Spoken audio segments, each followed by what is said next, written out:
The Truth Girls.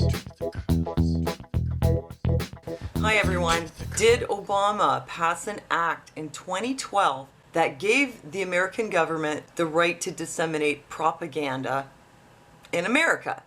Okay, I want to thank you guys who comment for bringing up what is known as the Smith-Mundt Act. So was this the act? Is this what's behind this whole fake news thing? U.S. government-funded domestic propaganda has officially hit the airwaves. There are a lot of articles circulating right now about basically the Smith-Mundt Act, also known as the U.S. Information and Education Exchange Act of 1948, alleging that certain amendments to this act have made it that the government has now new powers when it comes to disseminating propaganda in America.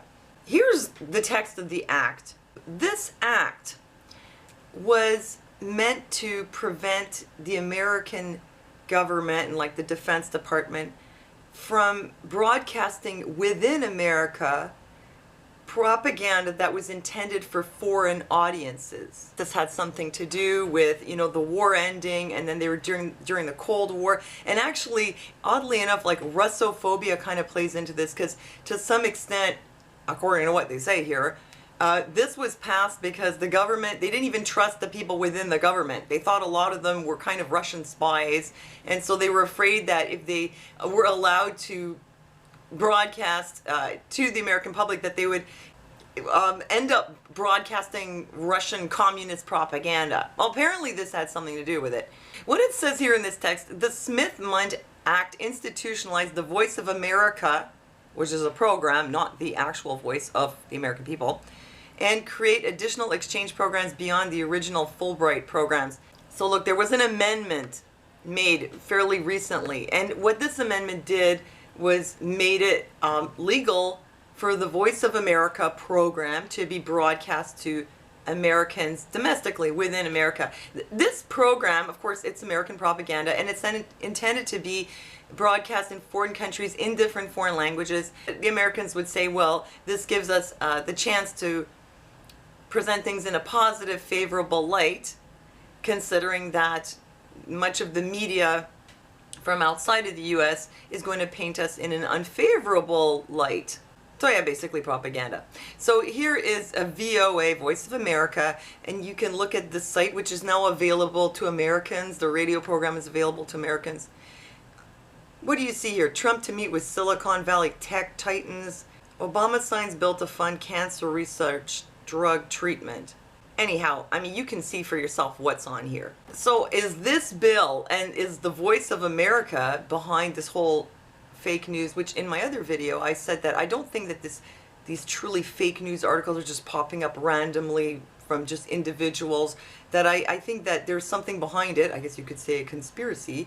I think that it could be corporations, the mainstream media, possibly government involvement, trying to do this as a way to make the alternative media look bad, so that the audiences will come back to the MSM or be forced to come back to the MSM if the American government is able eventually to pass some kind of laws. I don't know what they're going to pass. They want to turn your opinion to favor the censoring of the alternative media. And I think this is a kind of ploy that they've used to try to make that happen. Okay, now the thing is that the government did not need the Smith-Mundt Act or any kind of amendment to it to be able to produce propaganda within America. The act was prohibiting the dissemination of propaganda intended for foreign audiences in America. Didn't say anything about you can't make propaganda that was intended for American audiences to begin with. See what I mean? Like, if you look at this is from New York Times, 2005, The Message Machine, How the Government Makes News Under Bush, A New Age of Prepackaged News. What they're talking about here are VNRs, otherwise known as video news releases, which is when either a corporation or the government create a video presentation that is meant to look like an authentic news report, but it's really a piece of either corporate or government propaganda. Now listen to this. Under the Bush administration, the federal government has aggressively used a well-established tool of public relations, the prepackaged, ready-to-serve news report that major corporations have long distributed to TV stations to pitch everything from headache remedies to auto insurance.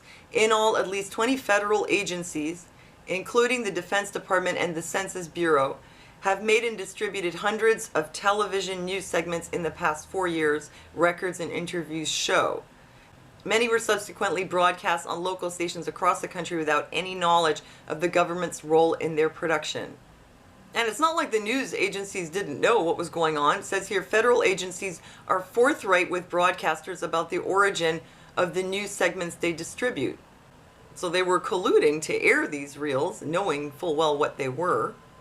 It says here, the practice, which also occurred in the Clinton administration, is continuing despite President Bush's recent call for a clearer demarcation between journalism and government publicity efforts. So you see this has been going on for a long time.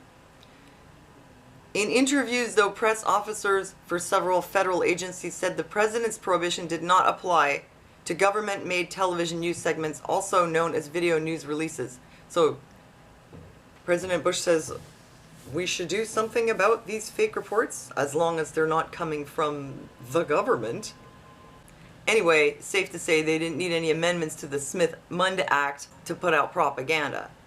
Looking at Voice of America and understanding that the amendment to the Smith-Mundt Act had only to do with, like I said, being allowed to broadcast foreign intended propaganda on American soil. Looking at what's here versus looking at what they're referring to fake news, which is something completely different.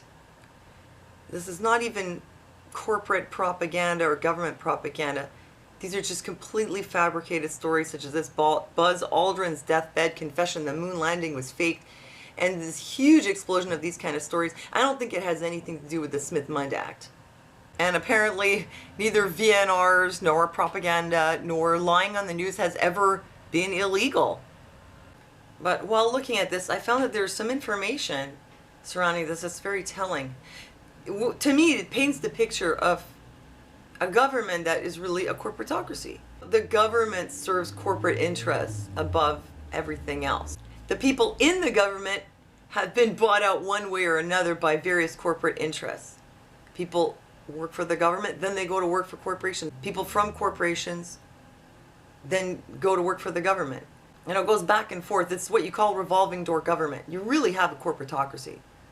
And when you look at these VNRs, you see that the government, the corporations, and the media are colluding. They've been colluding in that area for a long time. I would say at this point, it's very likely they're also colluding in the creation of this fake news, this kind of fake news, and that this is being done to shut down the alternative media and force the American public back to the mainstream media, which serves corporate interests. I could say it serves government interests, but the government serves corporate interests. So that's what it really comes down to, doesn't it? You know, it occurred to me that neither the government nor the corporations would want to make it illegal to lie in the media because they do it all the time. And if that became illegal, then they'd have a problem. So I don't think that they can outright ban fake news. I think it's technically completely impossible. They seem to me like they're really desperate to drive people back to the mainstream media. They've had a propaganda empire this whole time. The alternative media was kind of bringing that down. And so now they had to do something to undermine the alternative media.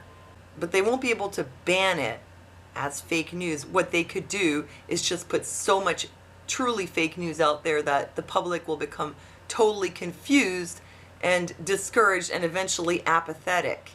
That's what I think is probably the most likely. Like a kind of psychological operation. People will get so fed up with the internet that they'll just give up and they'll just go back to watching the news. So this is my take on it.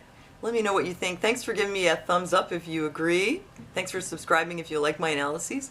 Thank you for listening to me, and I'll see you next time.